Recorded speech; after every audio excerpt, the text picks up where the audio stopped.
Hello, everyone. Welcome into Post-Show Headlines. I'm Andrew Salciunas with my man, John Kincade. We appreciate all of you for watching, liking, subscribing, you name it. And, Johnny, we are 1 day away from the NFL Draft. We are. It's 1 day away from the NFL Draft. Last day of school for me teaching, so my third year. So I'm looking for that. Hey, end last year class. So I want you to think of finals week, how pressure-packed it is. Draft week's the same way. Yeah, it's exactly the same. Pressure packed for life. us. Yeah. We need to know what we're talking about. I don't think you get booed if you have a bad final. If you get a bad draft, you get booed. You were not raised by Betty Kincade, obviously. I was true. Booed quite a few times with report cards. All right, question one. This is one of these like barroom discussions. Sure. Okay. Right? This Eagles team that you currently have, team that just won the Super Bowl. Sure. The draft pick. Any draft pick in Eagles franchise history, you're getting them as a rookie. Okay. That fits best with this team that you need. Oh well, Brian Dawkins would be my choice. Yeah, safety. You need that position. Yeah, Brian Dawkins. It would. That's the first one. Absolutely comes to mind that Brian Dawkins would be that guy. He'd be the one that I'd want. See, now you got to be strategic, like because Reggie comes to my mind, pure dominance Hall of Famer. But then again, like, well, remember Reggie too. Wasn't drafted. Oh yeah, that's right. Drafted, because he was a Memphis showboat. Yeah, that's right. From the USFL, so you can't pick him. Okay, yeah, that's a good point. They had him because of his regional. Right. Just happened to have. Boy, that lucked out for them. Yeah, it absolutely did. Oh, okay. Well, like think of it this way: could you find another? Is there another edge that you would say? Maybe isn't. I mean, if you get Trent Cole again. Trent Cole. Can you imagine though? Seriously, Trent Cole maybe, and I think you've talked about it. One of the most underrated Eagles of all time. Can you imagine playing with this surrounding talent? Second most sacks in Eagles franchise history, and it's like forgotten about. And I think that if he played around this surrounding talent, he may have the most sacks. Yeah. He could have got. He could be, yeah. So I would say Trent Cole as an answer. Is another one. One of the corners. If you could draft a corner, like you get Lito again with Quinyon Mitchell on the other side, and Lito and Quinyon, and have an answer for 8 seasons, 9 seasons, that would be pretty amazing. Yeah, it would be because you do need another corner, and that would be. You know what? I might change my. No, I want Dawkins because I really do want somebody. Yeah, Dawkins would be great. Now I'm thinking like I wouldn't take him over Dawkins, but could you imagine if you had like Zach Ertz again? Even though he's still in the league, you had Zach Ertz again. You need the tight end with this team. Fletcher Cox, Dylan says that's a great one. We love Saquon Barkley, but would you ever consider saying Shady McCoy? No, because I already got Saquon. Yeah, but you get with this team, you get the rookie, fresh legs. And then you're yeah, set. but I'm not as in desperate need for. Yeah, you're not. No, you know what I mean? Like I need. We can redo this topic in 3 years. How's that? Yeah, we could. How's that Let's sound? do that in 3 years. All right, you have a general draft question for us. Okay, so it's question, and you put this. We heard from Adam Schefter this morning, and you can go back on the YouTube channel and you can rewatch the Schefter interview from this morning on the exact website you're on now. He doesn't believe that there is going to be a lot of movement in the first round, and he doesn't think that it's going to be as crazy because people right now aren't looking really to trade. Yeah, Jordan Schultz said there are people trying to trade out of the top 10, but there's nobody that wants to buy. And that was a beautiful thing for us because to me that says, okay, if people don't want to trade up into the top 10, that means they're saying 10 beyond has really, really good talent, and they're fine to just sit there and choose from what's the best. If, and I'm just saying if, the Eagles had an opportunity to trade into the 12th selection, but you got to give up next year's number 1 pick. And I'm not even telling you who it's for, but you can give up next year's number 1 and their 32nd pick because people aren't looking to trade up. There's not a lot of big market for it. They're saying 70 cents on the dollar or whatever we were hearing. If someone said to you, you can have the 12th pick, Eagles, go to 12. Is there anybody that you'd be going, okay, you could pretty much pick, you're picking the litter. Right. See, it's interesting. How aggressive would you be with next year's draft when you have so many draft picks to play with? My initial answer is no, just because I'm not that desperate right now. Right. And this draft is deep. Sure. But the report, the 70 cents on the dollar, was from Jordan Schultz that literally a GM told him that it's 70 cents on the dollar. If you could trade up and it not cost all that much. Yeah, I'm just saying it to go from the chart would tell you you're going to have to give up more than just your first round pick next year to go from 32 to 12. Right. But if it is 70 cents on the dollar, I did the math and I said, okay, it would be next just your first round pick for next year. I don't want to do it. I personally say no. Because I don't think they're desperate. And plus, God forbid something happens. That you really want to and now all of a sudden you have a top 10 pick next year. Not that that's going to happen. But again, God forbid. Like if you have a high draft pick in the teens next year, not that I think that's going to happen. I don't want to lose out on that. I got one for you here. One other question, General Draft. Okay, sure. The New Orleans Saints, let's say Jackson Dart is on the board at 32. Okay. The Saints want to make sure that they get their guy. Would you trade the 32nd pick? Okay. And a third round pick this year to the Saints, and then you get next year's Saints number 1? Yes. So you'd give up a first and third this year to get the Saints number 1 next year. So you're not picking 2 of the 3 spots. You get the Saints number 1 pick next year, which probably will be really good. Top 5. Yeah, I'm doing that. See, I wouldn't have the balls to do it. I would do it. It's funny is I wouldn't have the guts to do it. I'll replenish some of the areas with 1-year prove-it deals. And you know what's weird is? I love that you say that because I was proposing this grand scenario. Yeah, it's easy for me. That's easy for you. Because like you said, you're probably getting a top 5 maybe not top 5, but you're getting top 10 pick. Oh, no, easily. And now you're doing what you just had last year or 2 years ago with Jalen Carter and Nolan Smith in the same round.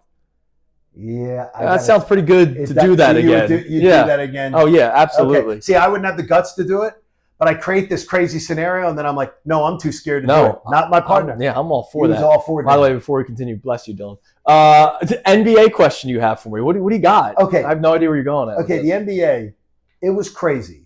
So the NBA on TNT, their pregame show. Mm-hmm. By the way, no NFL pregame show on any network gets a better rating than the game that goes behind it.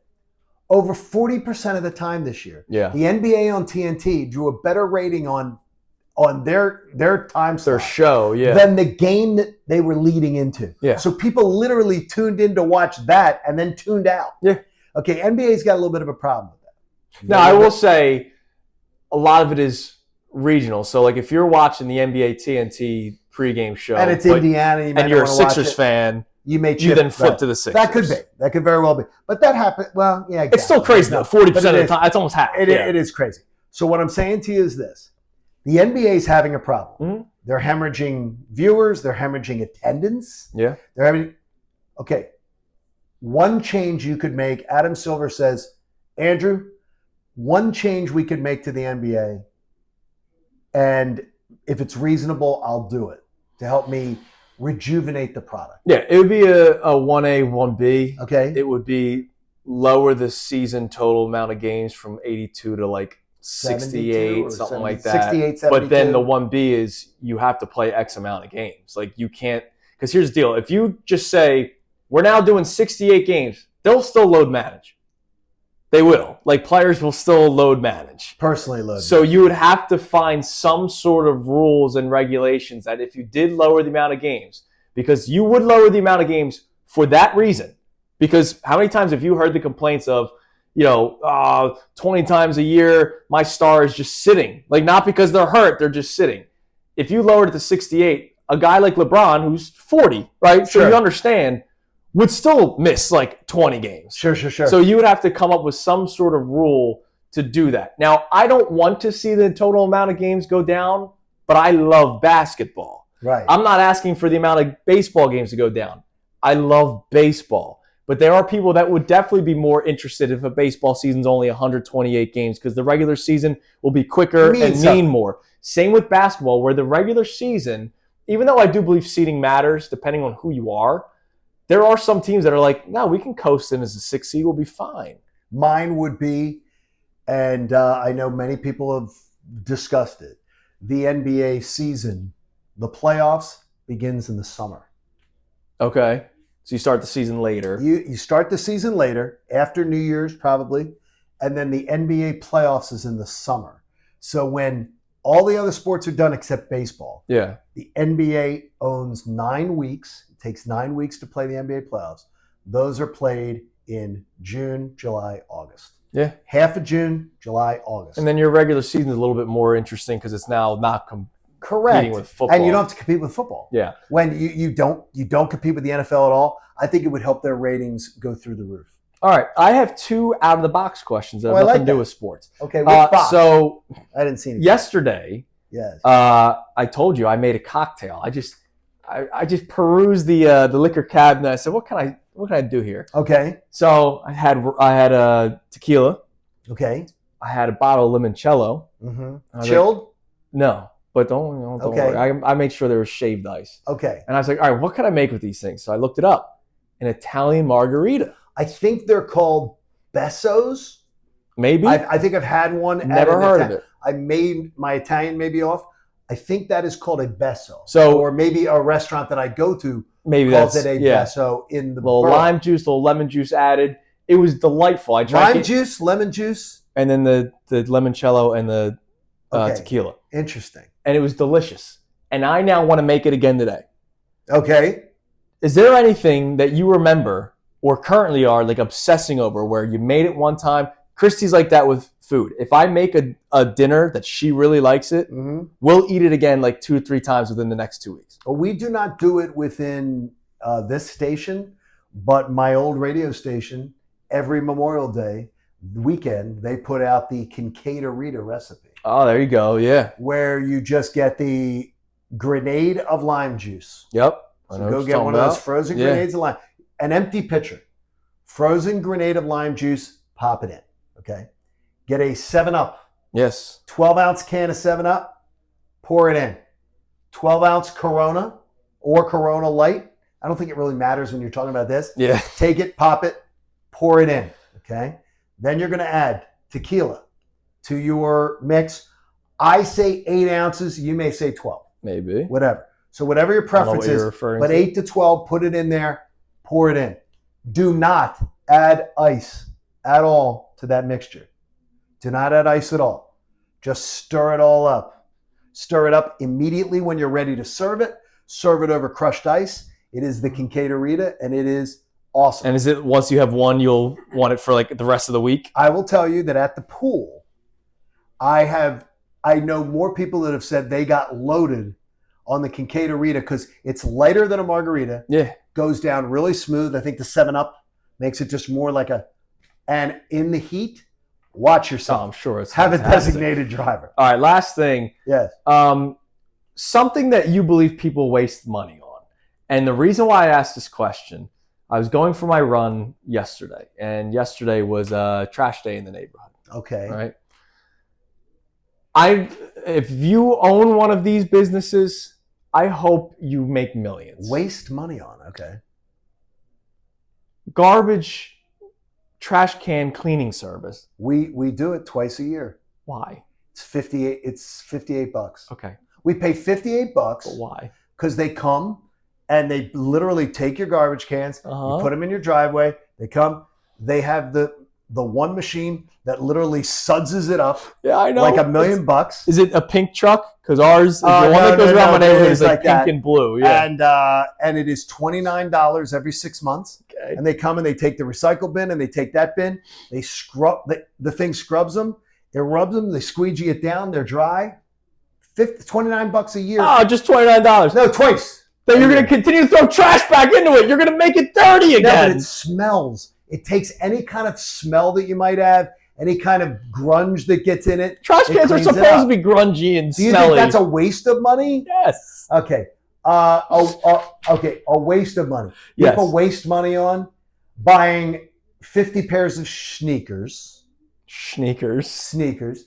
I was going to say shoes or sneakers. Yeah. I think that people waste money on phones. They have to have the newest, latest phone. Oh, yeah. When in reality, you're probably using 30% of what the capability of the mocked up phone can do. For a Haley, for a Dylan, for somebody who deals a lot in social media. A little bit different. Yeah. It's different. For you and I, wasting money on phones is ridiculous. Yeah, I got it doesn't make sense. And I think a lot of people, I see a lot of the kids around here, by the way, Yeah. who tell me all the time how broke they are. Yeah. And I'll go, can I see your sunglasses? Can I see your phone? And now they know the act. Dude. And I'll go, let me see your sunglasses. The sunglasses. Oh, well, I'm like, okay, you have more expensive sunglasses than I do. Yeah. You have a more expensive phone than I do. You have more. You go and you spend your money. That's why you're broke, because you spend it on crap. The $100 pair of Ray-Bans. There's a store in True Value. True Value. In Manayunk. Okay. I got a pair of knockoff Ray-Bans for $3. And you've had them forever. $3. I've had them for years. I tried all my buddies' Ray-Bans. They did the same thing. Right. Well, they blocked out the sun for me. The polarization's different. Yeah. Well, but I'm going to tell you, it's ridiculous the amount of people. Sunglasses. There was a youngster around here the other day that had a pair of sunglasses, and I had to go Google them. They were $159, $169. Yeah, unnecessary. I'm like, are you freaking kidding me? But I'd rather have. No wonder you're broke. I'd rather have a fancy phone than clean trash. By the way, Ray Dunn is homeless, starting August 1st. So if you were a lovely lady that would like a roommate, put his business out there. I'm just telling you, he's available. Northern Liberties is where he wants to live, and let's just say he could bring home the groceries on a daily basis. Well, I'm done. We went way too long on this anyway, and now I'm done. I'm looking out for Ray. I don't want him ending up in the streets. Forever. Like, subscribe, or unsubscribe after that line. Everybody have a great rest of your day. We'll be back at it tomorrow on Draft Day. Draft Day. On The Fanatic. Hey guys, Andrew Salciunas from Kincade and Salciunas. Thank you for checking out all of our stuff on YouTube. Make sure you click, like, subscribe on everything that you see. And of course, you can see everything from our YouTube feed. Full shows, interviews, When John's Being an Idiot, which is like 15 times a day. So make sure you check out all of our stuff on YouTube. We appreciate it.